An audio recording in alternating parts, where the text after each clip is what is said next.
that go? No, that day was still good to get the line. Oh, Yeah. I mean, that's always great. I had a day off. I'm like, I'm gonna start work on the videos. This is right in my backyard. You know, why not? Yeah, really, right. Why not? Especially right there. So he's around later. It's not showing up. That's good. But first off, for you guys out there, someone that's share this. But why I'm sharing this, would like to know people People out out in in the the audience office can't can't hear hear us. us. You guys Just just say, say, hey, thumbs up. Yes, I can can hear hear you. you. Thank you. Greatly Greatly appreciate it. appreciate it. You You also, also, tell us where you're watching the the podcast podcast from. from. Appreciate that. I'd always like to know how many viewers we get from different parts of the states. And yeah, let's see. Yeah, should be a fun one today. Yeah. Our guest today is going to be Paul Scott from Illinois. He's part of the Kansas City Carp. He's I know Paul like for years now, but we won a team tournament together back in the Hoosier Carp tournament. Really? Yeah. I'll go back and talk about that. All right. Well, hey, Paul, how you doing, brother? Been a long time no hear. Yeah, I know. Do you mind if I make a little correction? Yeah, but I'm actually out in North Dakota. really, But I am from Illinois. okay, I'm in North Dakota. Oh, good. Yeah. Direction Bay. I did not know that. Really? Yes. Yeah. Now you always lived in Illinois. Yeah. I mean, you lived in Illinois before, right? For a long time, I mean, I was born in Illinois. So I'm from Illinois. But yeah, we moved to North Dakota almost, 5 years ago. Wow, I did not know that. Like Rob better, why not? No, I like Illinois better. Is it because of the job? I mean, even carp fishing here is really difficult. Yeah, that's why we're here. Gotcha. All right. Okay. Just trying to look around. So as he shares that, it kind of, does a little bit of the asking around and questions and stuff. How did you get your intro into carp fishing? Well, I want to say, I don't know if you guys have any of those photos that I sent James or not, but my grandfather kind of introduced me to fishing. And my intro into carp fishing was like you said on one of the podcasts when you guys were interviewing me for the Kansas City right after the tournament. Basically, making weed balls and put them on a treble hook and throwing them out. Catch carp. As he grew up in the Great Depression days, and that was the only way he knew how to catch carp. We didn't even use canned corn because he didn't even know how to even know anything about that. It was just night crawler and weedy balls. Weedy cereal. If anybody doesn't know what weedy balls are. Yeah, definitely. Yeah. Okay. First off, real quick, for the anglers that don't know yet, we're basically how long fishing, where you're from now, or where are you from? We had that little early discussion.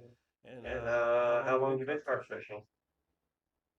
Carp fishing, I didn't really get serious about it until 2005.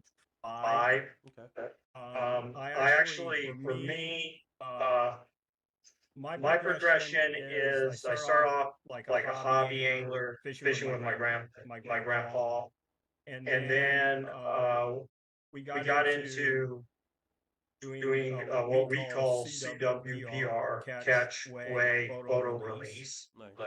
And this was a group of friends of mine that fish at the tank. It's called Bird Recreation Club. But unfortunately, that lake's gone. The dam busted, it's gone. And that kind of got me into tournaments because they were having something called fishing rodeos. Oh yeah. And I started winning all the fishing rodeos. And my wife, Laura Zuka, she said, well, you need to do something else. So I tried catfish, and I didn't like being out in the boat. And then I saw that I started seeing even more uh, in these CAG flyers. They're talking about tournaments for CAG. I thought, well, maybe I can do that, because a lot of I started learning how to catch carp out of the tank. Right. And I just thought, well, maybe I can just convert over to becoming a carp angler. It took a while. I had a big head, and I entered the World Carp Championship in 2005. They probably cost me about $2,500 to fish that tournament, and had no chance, not against the world's best. That was my first tournament. My first introduction to the carp angling was the World Championship. Wow. That's it. You wouldn't go big. You went big, didn't you? Oh yeah, I did. I thought that I could just, and I didn't do horribly. I mean, our team, I had a guy on my team who had actually, he had more experience than me, but I ended up catching 3 carp in the 6 days we were there. But there were other people that were the wasters, and they just told us, well, you're in a bad spot. And I didn't know. Yeah, we were just in a bad spot. We could see big fish swimming by. They just didn't want to stop and feed. Was what the problem was. So didn't catch a lot. I did have a really big carp on. It's too bad I lost him, because might have been $1 million fish. Wow. I lost it. How many people were in that tournament back then? There were over 100 people, but you're talking about, I mean, everybody was there from all over the world. It was like 6 teams per country. There was Russia, China, Japan. I mean, they were all there. Italy's the only one that didn't show up, but it was funny because I had just got married, and I had Livorno hat on. So there was somebody who was fishing for France that was actually Italian, and he saw my hat and he thought I was Italian. Wow. But I didn't really get into fishing carp, and you'll notice I say it. I'm talking mostly about tournaments, Right. and that's because for me, carp fishing was tournaments when I got into it. I know you guys often on the show you ask, well, what are you? You a wild carp angler? Yeah. Are you Haley. a pay laker? Yeah. And I'm a tournament angler who fishes wild carp. So I'm kind of like a combination of both. I would say that pay lakers are very into the tournament scene. I mean, pay laking's all about competition. Right. A wild carpers, it's more about personal best, big fish. And I kind of fit in the middle between the two. I'm a hybrid of the two. Like that. Now I do for a long time. How many years have you known each other? Way over. Oh gosh, 15 years, 2010 when I 2010 when I started fishing in Indiana. I got into that trail, but by then I had some skill. I won my first tournament in 2009. Right. In Wisconsin. Okay. But yeah, I mean, by then I finally had figured it out, and I don't know if you remember or not, but I was the first champion of the tournament trail, not for the season, but when they had the top 10 championship, I was the winner. Oh yeah. And that's how I got all my equipment. I didn't have, I had some equipment, but really I won all my equipment in that tournament, almost everything. Came from, came from the bait shop. Yeah. Man, that's awesome. Remember I think the first time I'm thinking, I feel like the first time I really met you, started coming with my the tournaments I was running here at Westlake, the fish finder tournament, and it was catfish and carp together. Right.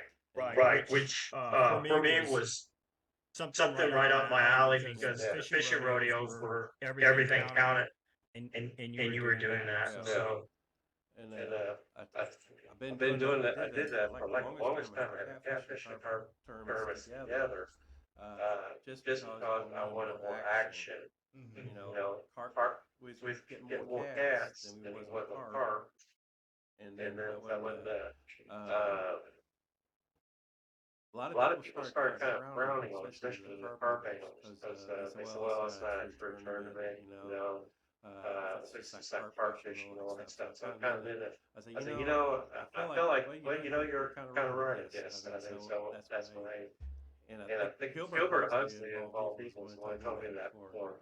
Because I felt like it was a set. He was spent. I'm mainly. He said he was mainly just a carp angler. You don't go fishing for cat. You know, uh, when he said cats will easier to catch for a professional cat angler.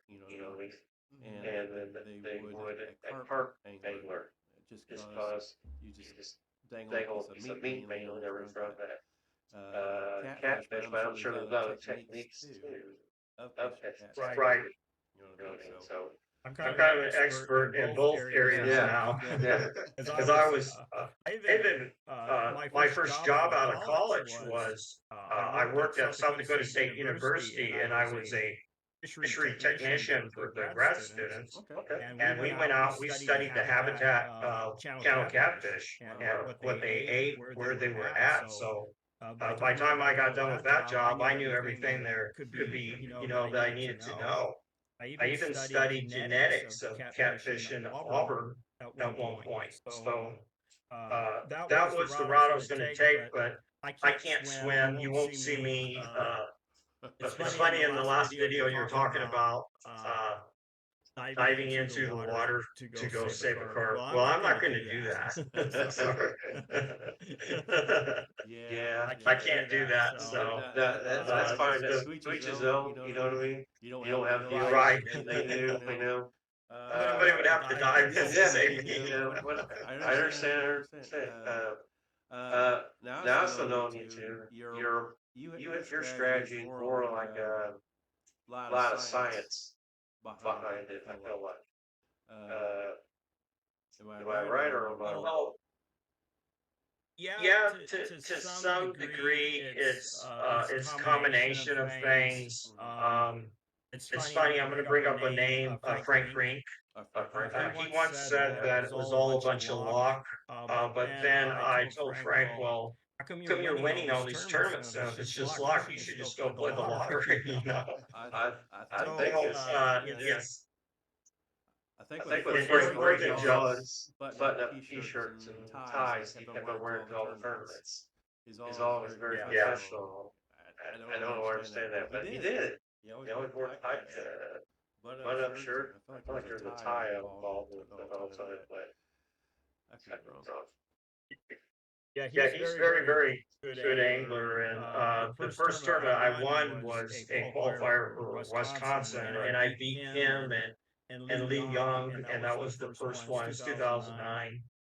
Well, that for me that was a big deal because Frank was somebody who was the top tier. Yeah, he was from Illinois. He came here to the White River Invitational Tournament. I believe he's also the only angler that's won that tournament 3 times. He's I can't believe that. He's definitely top tier for sure. Yeah. So and are you coming up to Carp Expo?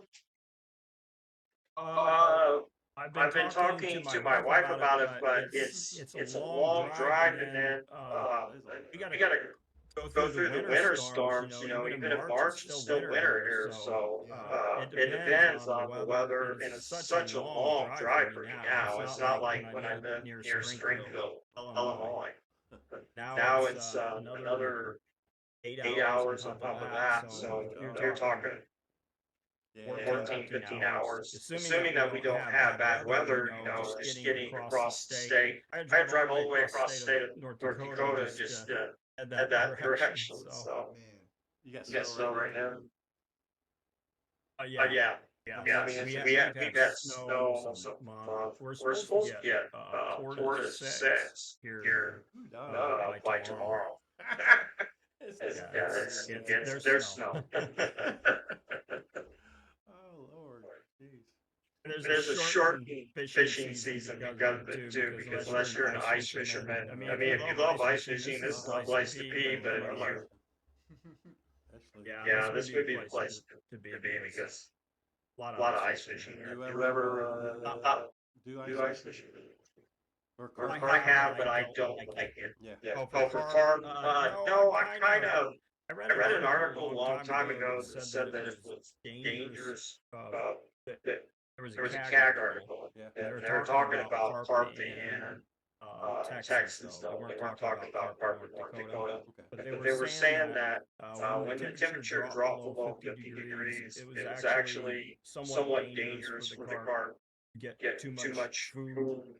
So I just thought that I know that people do catch them, and they have to feed underneath the ice. They can't just sit there and not feed, but and they move around. So, but it's just I don't want to be. I don't know. I would. It would be difficult too. You imagine a auger. I got to cut through 3 feet of ice. I don't even know if I can get an auger that would work for the farm. Yeah. I guess they make Maybe. I mean, they catch pike here to the ice, so that probably could. Pike's has to be there. Body way too long, narrow.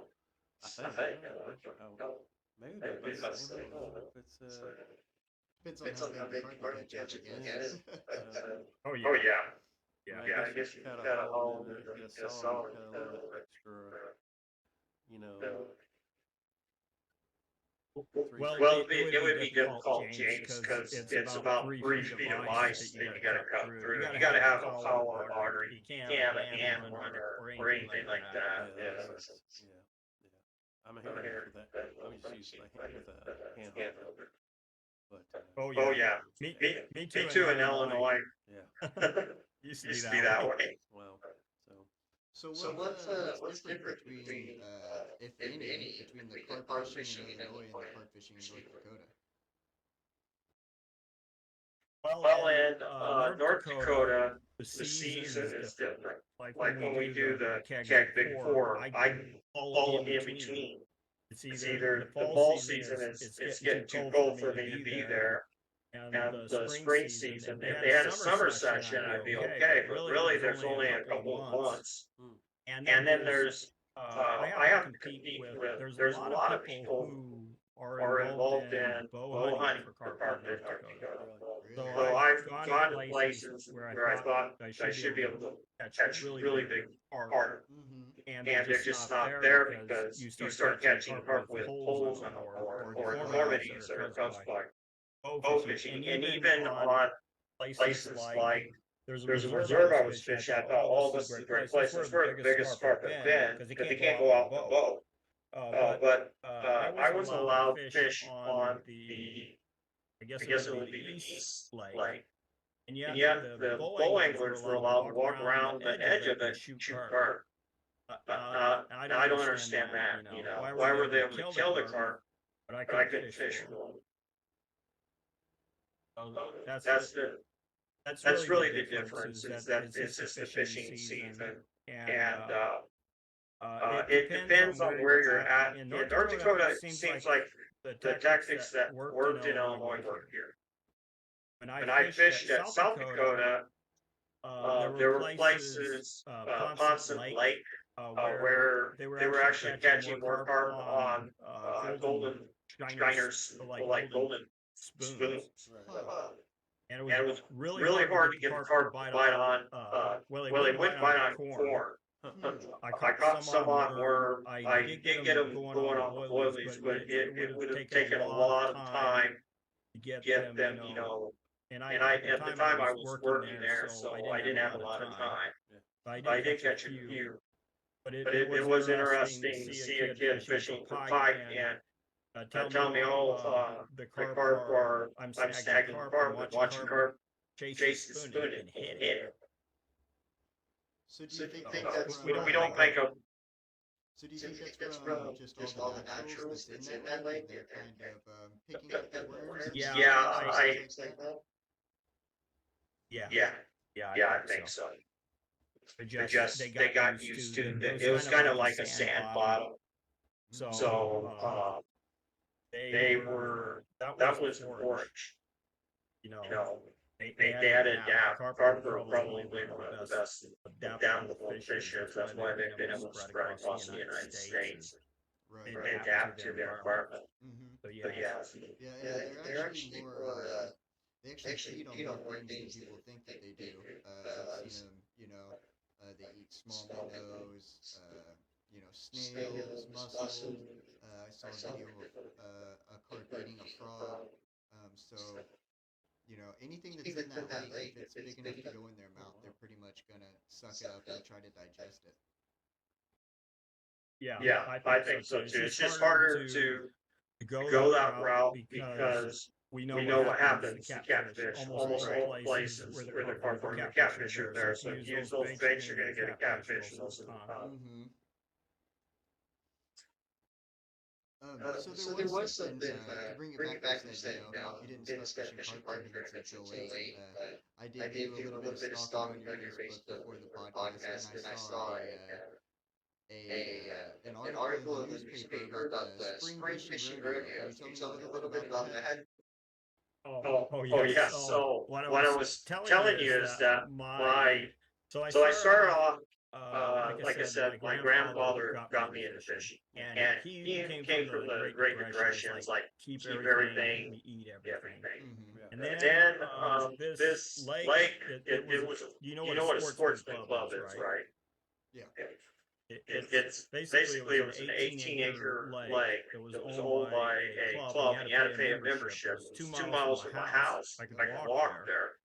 So my mom, she'd pay for a membership, and they had these things called their fishing derbies. But they called them fishing rodeos, and basically it would have an adults division and a children's division. For some reason, I never qualified for the children's division. I was always an adult. But I got started fishing them in 1987.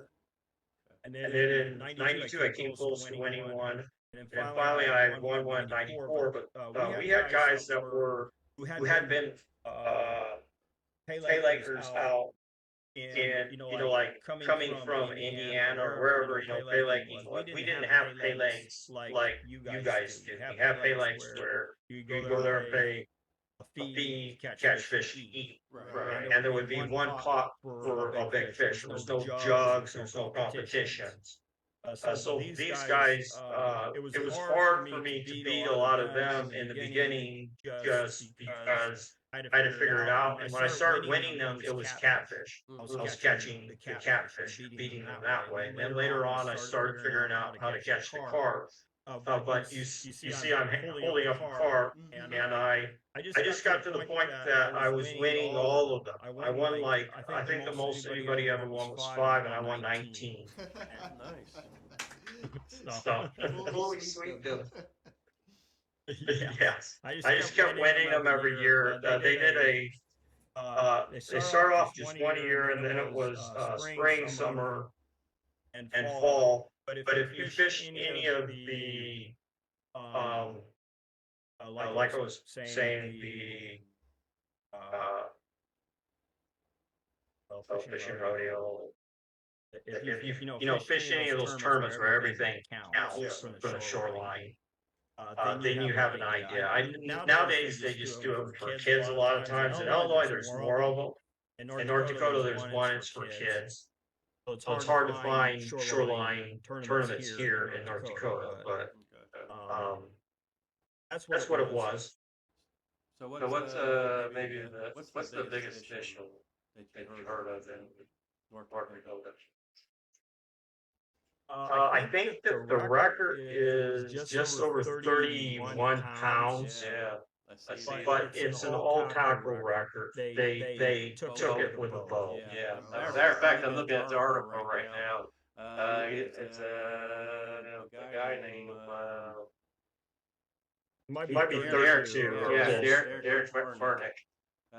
Shot his 31.9 ounce Thomas Carp with a bow and arrow at Lake Ida.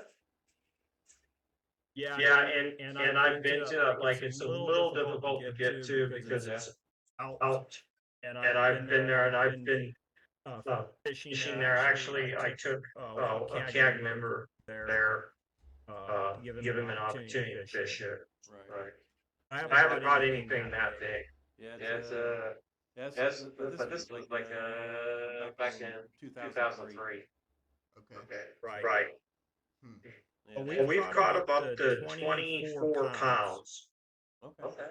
In the same area. There's a whole group, a whole line of lakes that are all connected. Right. The front one is Long Lake, and it's the preserve. And that one, Laura and I, my wife, we've caught fish over 20 there. That's the only place I've been able to hook up with 20 pounders. I will say that I don't see myself as a great carp angler. Right. I think there's people who know more than I do by far. And there are things like I struggle on rivers. So we've gone to the Missouri River system and we've caught a lot of small fish. And I don't have a boat, and they don't have a lot of shoreline access. Right. So it could be there's bigger fish in the some of those lakes there in the Missouri system, but I haven't been able to locate them because they're either someplace I can't reach, or I don't have, it's most likely location. Right. Just not getting to the right location. Yeah, they got a David Critters. It says, what put you so far ahead of your competitors?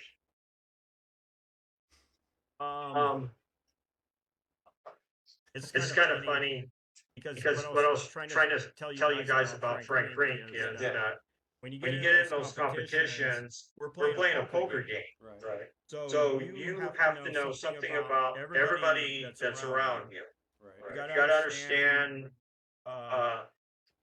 You have to understand the structures that are out in front of you and how to fish them. And you've got to have some wisdom or some experience, or if you've had to learn from someone where the fish should be. Yeah. And then it's a matter of increasing your chances. So you're playing a game of chance. Where's the biggest fish going to be? Where are the carp going to be? And then you kind of, once you get onto the fish, then you want to keep them there. You want to bait them. You want to make sure whatever tactic that you're using, you keep using. But also, I have a scouting rod too. Sometimes I'll keep that one rod on. You know how you have one rod's just going. Right. And the other one's not doing anything. Yep. Well, what I do is I put that one rod as going, and I keep it there and keep it going. And then I'll use the other one to try to find someplace else or something else. And usually you can, there's a lot of times the average size fish will be feeding in one area, and the bigger ones will be kind of watching. They're very smart. Yeah. I've had carp peek out at the Recreation Club, which we call the tank. I used to fish underneath the mulberry trees on the surface with a float. I've had big carp look out to see if I was out there when I'm throwing the mulberries out, just to see if I was there. So I had to camouflage myself, because if I didn't, they wouldn't feed. If they could see me, they wouldn't feed. As soon as I camouflaged myself or got hidden away, then they would come out and they would feed on the mulberries again. So it's they're very smart. So I do believe that they can see you. I think they probably got better vision in the water seeing you outside and see them in the water. I think so too, because they can see ultraviolet light spectrum. So yeah.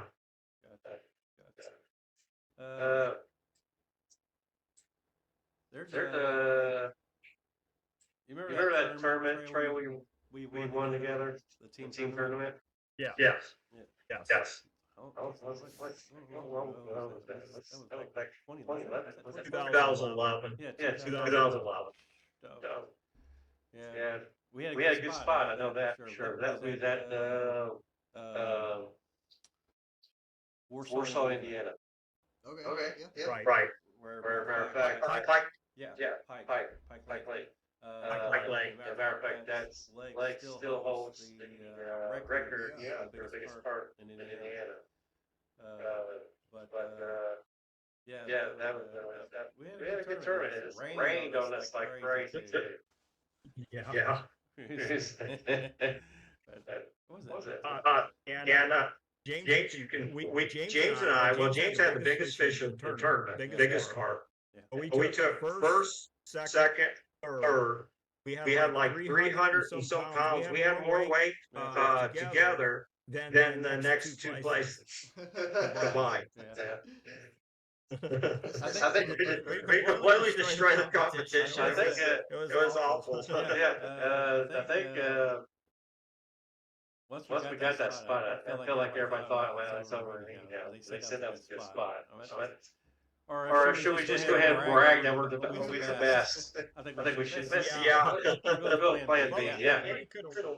Yeah, it won because when I pre-fish, and that's probably the only time I really got a chance to really pre-fish a lake really well. And I went to every peg and I tried to spend at least an hour in it and watch where the fish were at. And I found that there were 3 pegs and all 3 pegs placed. And we just happened to get one of those 3. So I was like, well, if we get one of these 3, we're going to place. But I feel like that the peg that was off that point, that was the better peg, better than our peg, but the people who were there, they just didn't have the knowledge that we had. So they weren't the right people for the peg. Yeah, we definitely staying busy trying to keep down rods on. We lost some big ones. Yeah, we did. We lost some huge fish that night that we never got to see because there was a snag in front of us. Oh, man. We got them on it. They swim in that snag and get them out. Yeah, there's moss everywhere. Real bad. Like that lake weed, whatever you want to call it. We were pulling out lots of seaweed, and then we had to go way out there, and I feel like half the time. Yeah, we actually had to go probably a good 15 feet into the lake just to grab the carp. That carp sometimes just so because get away from the snags in certain areas. That's good time. We had a good time. I did too. It was great.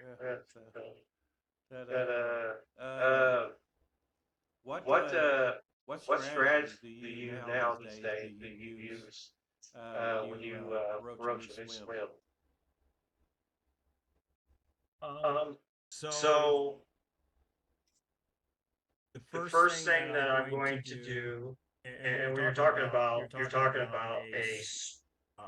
swim, you're talking about a singular location on a venue. Yes.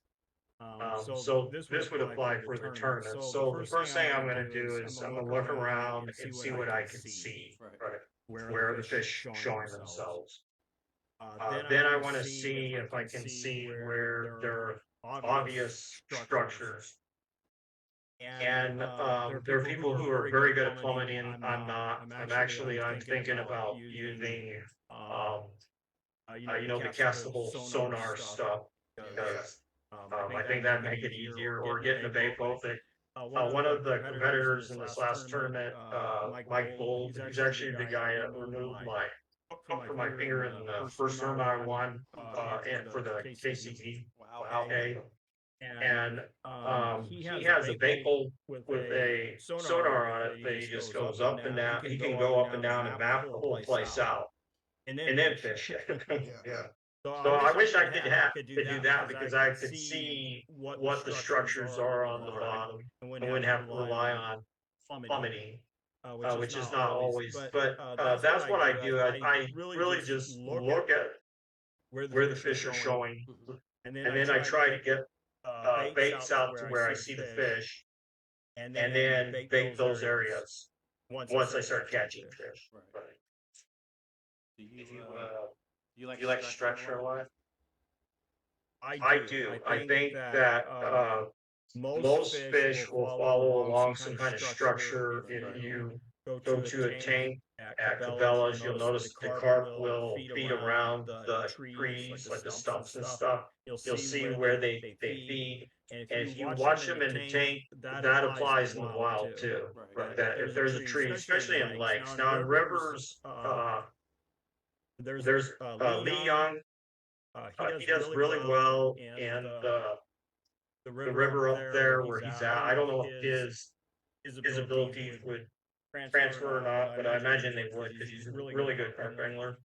Um, but he uses the zig rig, and in that river, in the Two River, the carp were following each other.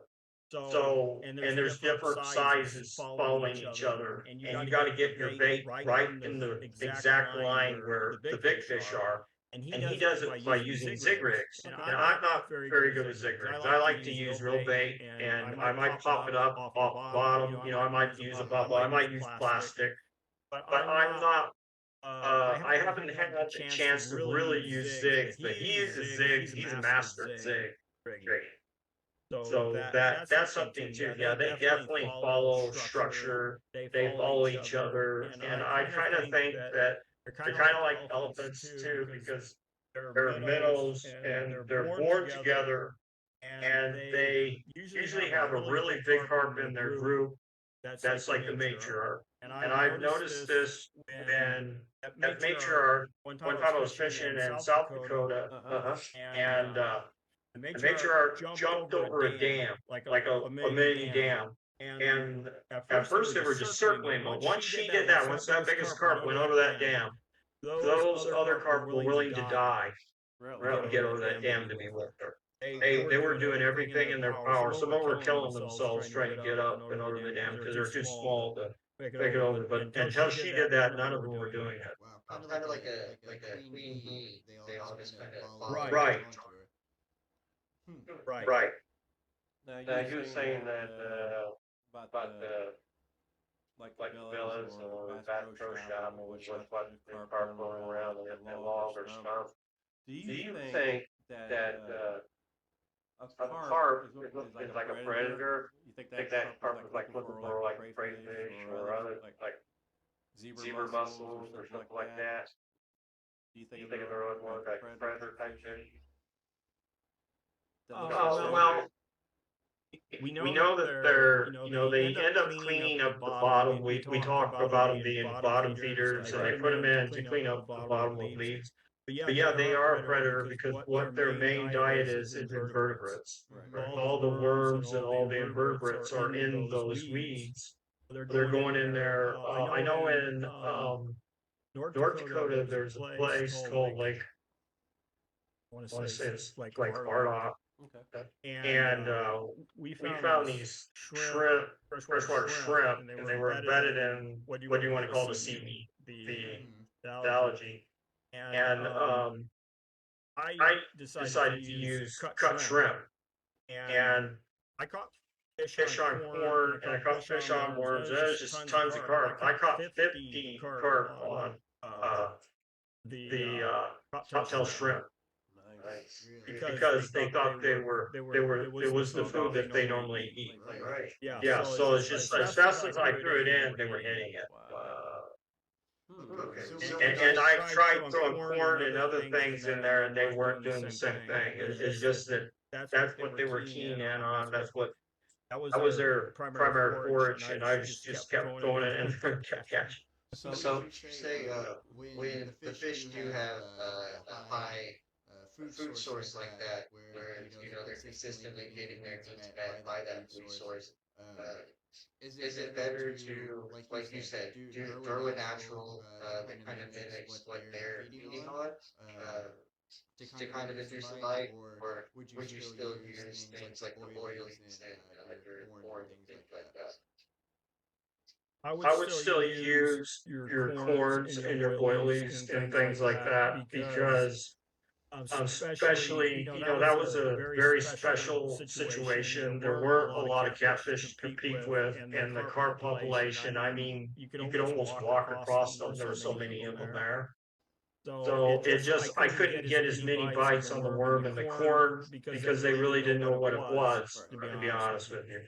And then when I was throwing in something that they recognize, and I think that's the mistake that some people make in these fishing tournaments, is either you're doing something that works really well at your lake that you fish all the time, and then you think, well, I'm a master of carp fishing, I can go anywhere, but you don't have any experience on other bodies of water, and you got to be able to adapt to whatever. You got to let them. You got to figure out what they want. And once you figure that out, you got to figure out where they're at, what they want, and you got to do it really quickly, because if it's a 20, a day tournament, you got 12 hours, maybe 8 hours. And if it's luckily this Kansas City Carp Association tournament was 71 hours, so I had plenty of time to scout my. I knew every crevice, by the end of the 71st hour.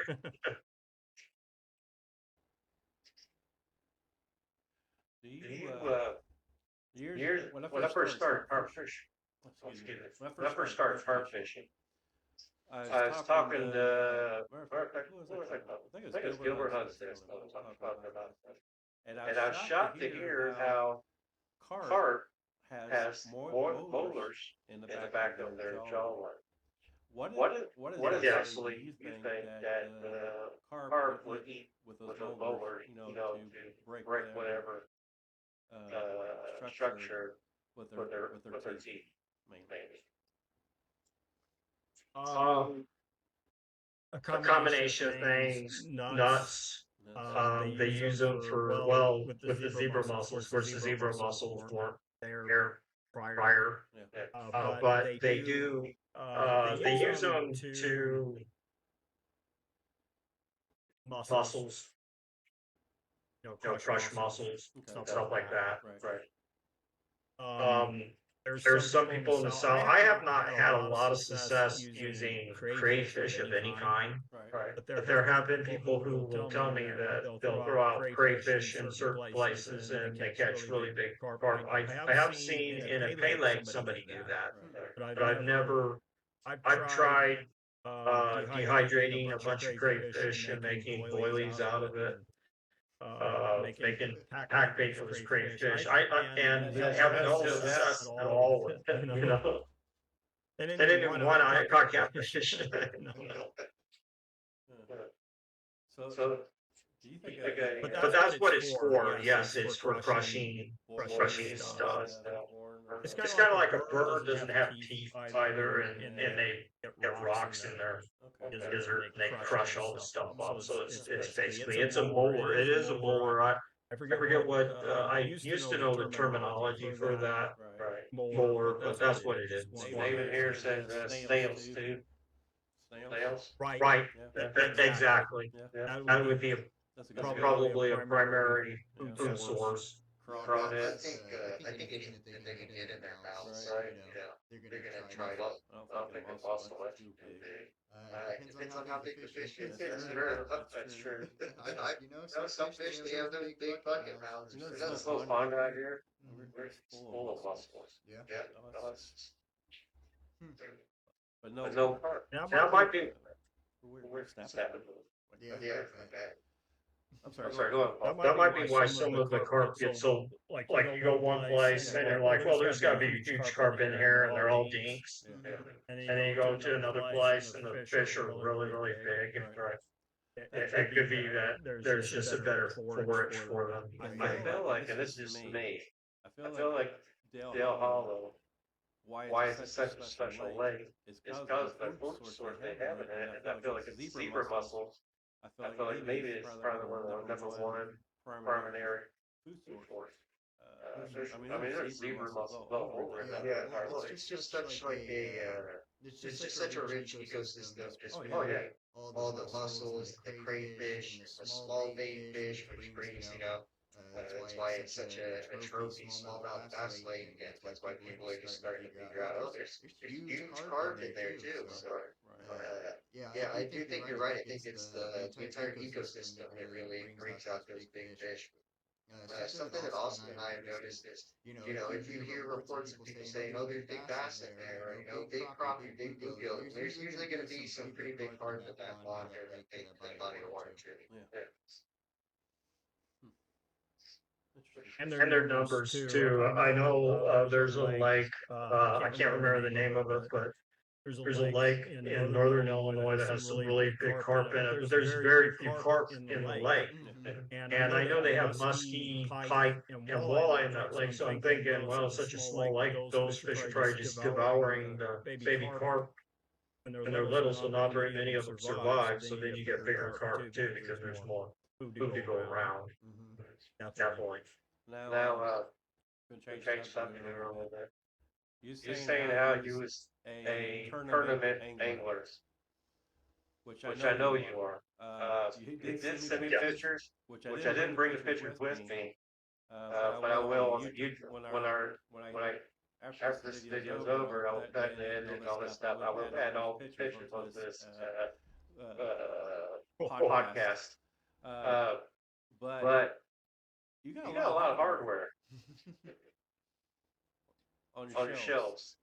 So, I mean, you probably have what? How many? Oh yes. Oh yes. Trophies. Sorry. Yeah. Let me Let me get to the Well, one trophy. there's 19. Yeah. There's 9. So I was fishing the fishing rodeos. I won 19 of them, and I had the biggest fish 18 times. Oh, wow. And then I don't know. I mean, the Huser tournaments. I won a lot there. I won in Wisconsin.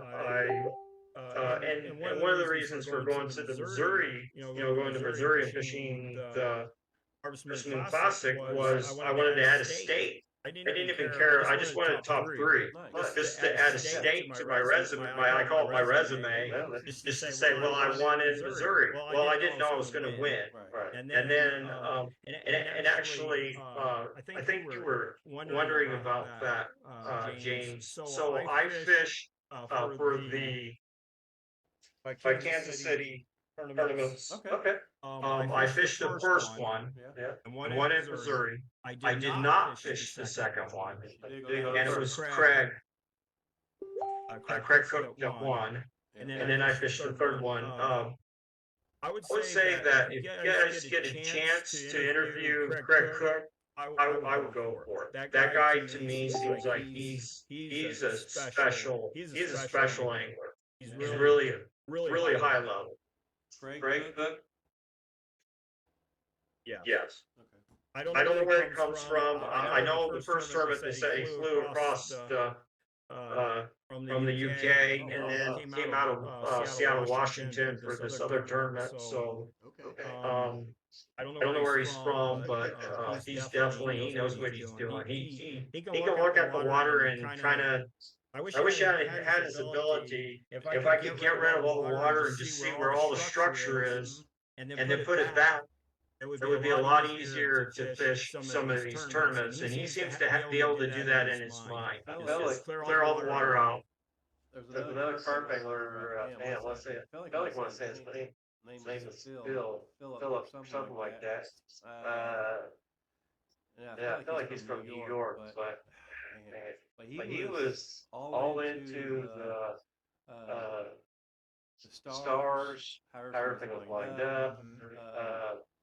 The ecosystem that we're out moving. I mean, it's just, and he based it all down toward how the carp, coming down to fishing. I mean, I really wish I could remember the name. But anyway, but of all the trophies that you won, what was the proudest tournament that stand out to you the most that you're proud of? The top 10. The top 10. Hoosier Carp Tournament Trail, and probably it's kind of hard with the team ones because I won with you in Indiana, I got second in Illinois, and I've won these 2. But definitely for me, the top 10 because we had 103. It's like 100. It was over 100 anglers for the entire season. That was on the white. And only the top 10 got into the top 10 tournament. You had a point system. So I had to go, I had to fish all those tournaments. I had to do well in all those tournaments just to qualify. And then to win the whole thing, that was the biggest, for me, that's the biggest tournament I ever won. All right, Steve, I'll get with you on the UK guy. He told me to get hold of him. He knows the Cool. name. Cool. Yeah. Cool. Yeah. Shout out, Steve. Thank you, Steve. So So top 10. Yeah. But I would say these two tournaments recently, because they're fresh in my mind, I mean, Steve, he knows what he's doing. He definitely does. He's an amazing host. So he picked his venues very, very well. Yeah, it looked like we interviewed you guys right after the tournament while after your award ceremony, and then saw some videos and stuff like that. That looked like you guys were having a blast out there. The lake looked nice, like you said, it looked like a great venue. What were some of the behind the scenes stuff that you guys were doing? What was your tournament like through there? So like they said in the other video, the fish, they were not cooperating. They had a schedule. And their schedule was, I'm going to go over here at this time and over here at this time. And my schedule was from 3 and 6 o'clock in the morning. I'm gonna feed in your area. So I got a few fish, here and there, but there were hours between. But from like 3 to 6, that was the time I had to feed. So I'm the only one with my alarms just blaring, at 3 to 6 in the morning. Oh yeah. We had some visitors, at least I did. I had some coon family show up, and couldn't figure out why I had my red light on, and they thought, I guess they thought I was some kind of, they're trying to figure out what I was, because this red light is, like a cyclops. Yeah. And there were other things going on. I mean, poor Anik, he's a great carp angler. His equipment is unbelievable. I think that his line alone costs more than my whole rig, to be honest with you. But he ended up coming over and netting for me during the tournament, and unfortunately he got hurt too. He got hurt during that tournament. And Mike Mold, he had his boat out, and he was even offering to scout for other people.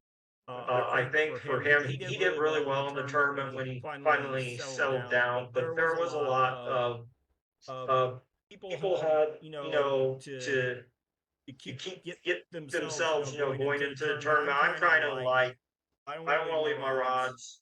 Every second could be the winning fish. I'm there to win, and I wasn't even eating.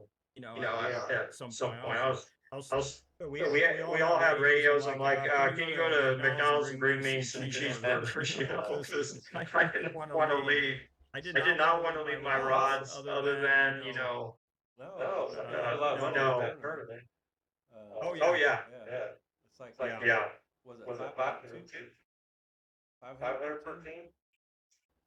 It's 513. Yeah. Yes. Okay. Matter of fact, they're coming to the KCCA Harvest Moon Carp Expo. They got a booth already, got a booth ready for them, and I'm excited to hang out with them a little bit. Yeah. Me seeing him last year, and now it's good to, excited for my friends to come home. It's like get to see some old friends again. Steve, I'm hoping he'll bring some of those fire ball shots. Those balls Game on. Yeah. So, I'll give you guys a secret. Tell us. I don't drink alcohol. I don't think he was a drinker. Not at all. And I had some maize with me, and I put some in a container, and I put my whole fireball in there and mixed it up, and found one of my 19.5s on it. Boom. I believe that. Just because.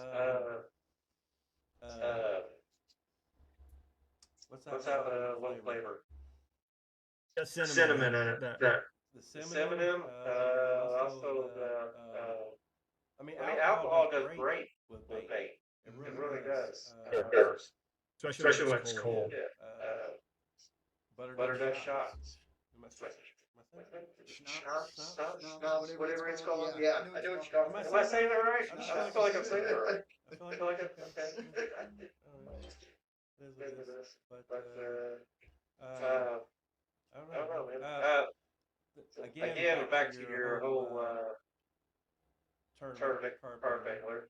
Of all the people in your past, people, your competitors, all that stuff, who always did you was I'm not saying you took afraid of, but feel like it gave you the biggest competition. So the person that I had the greatest respect for, that I really didn't get a chance to fish against, was Scott Osmond. Because he was dominating, just completely dominating. But I can't really say there was just one, because Frank, he's definitely there. Mike Olinger, I actually got a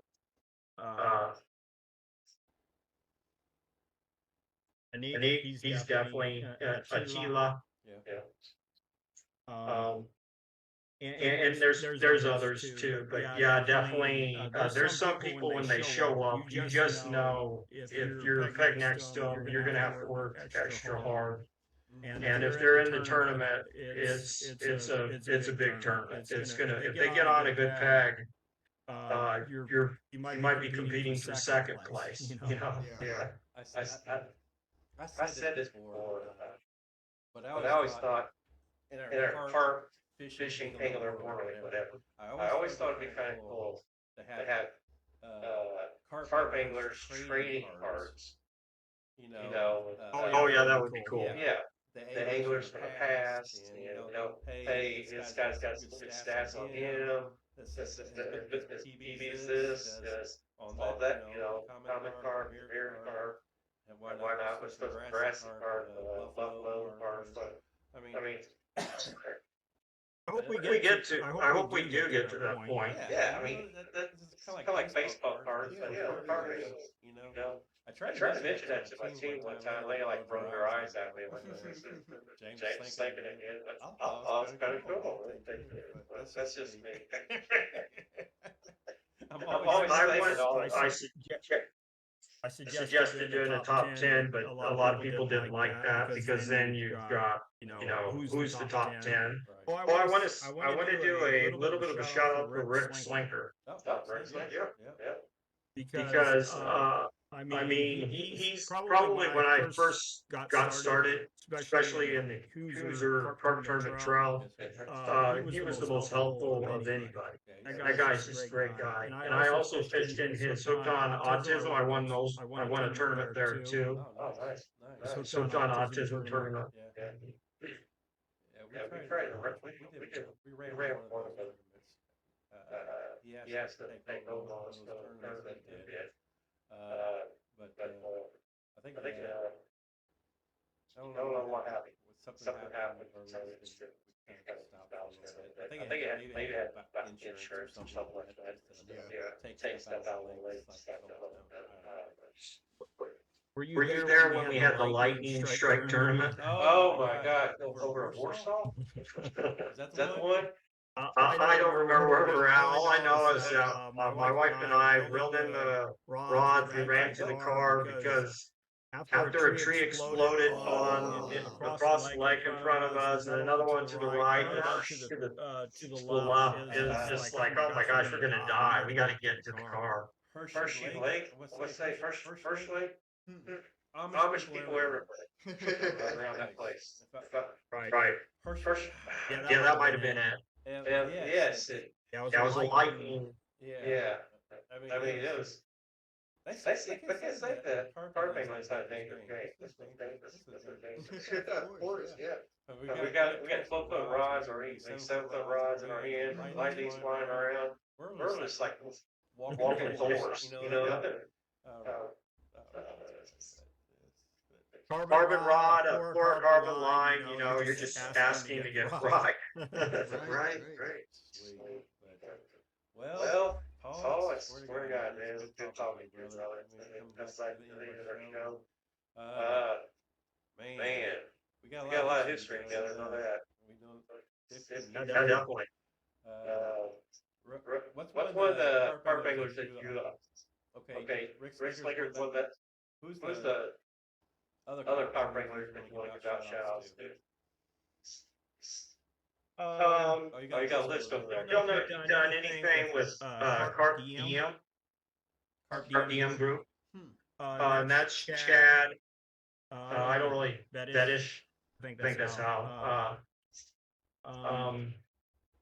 His group, I used to go there and fish the tournaments there in Illinois all the time, and he has great tournaments. And I think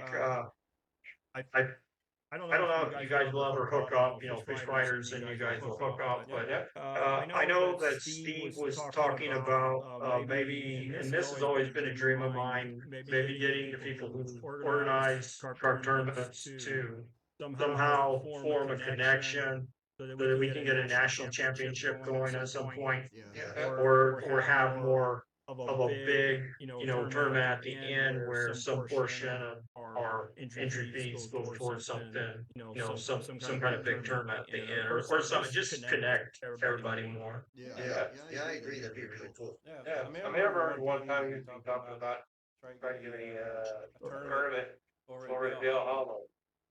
And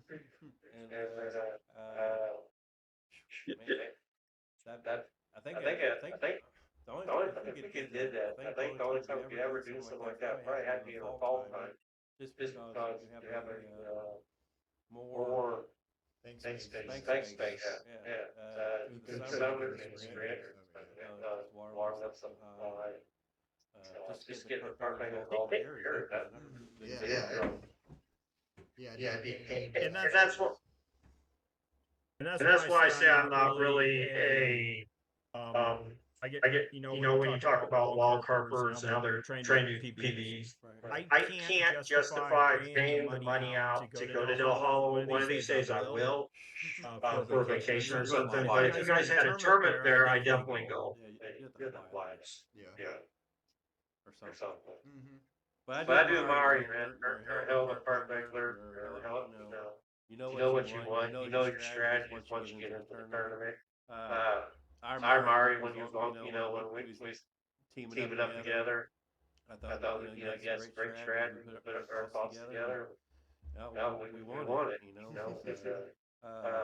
We destroyed them. I'm not trying to brag. But we did have a blur at that time. So yeah, we did. But well, Paul, I appreciate you being on our show. Thanks, Thank you for having me. Of course. Appreciate you, brother. Bye. Thank you. Have a Take care, guys.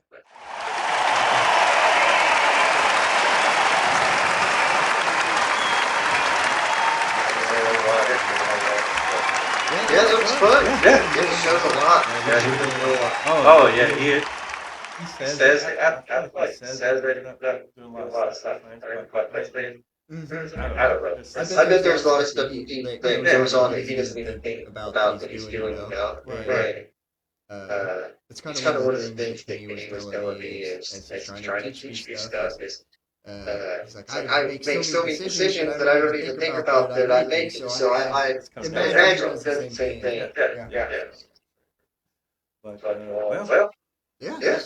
Good show. Our last one of the year. Can you believe that? Yes. This is our last show of the year, 2024. We're going to start back up on, I think, the 7th of January. 7th. All right. So the next one has to be Austin, Spain. Yes, Spain.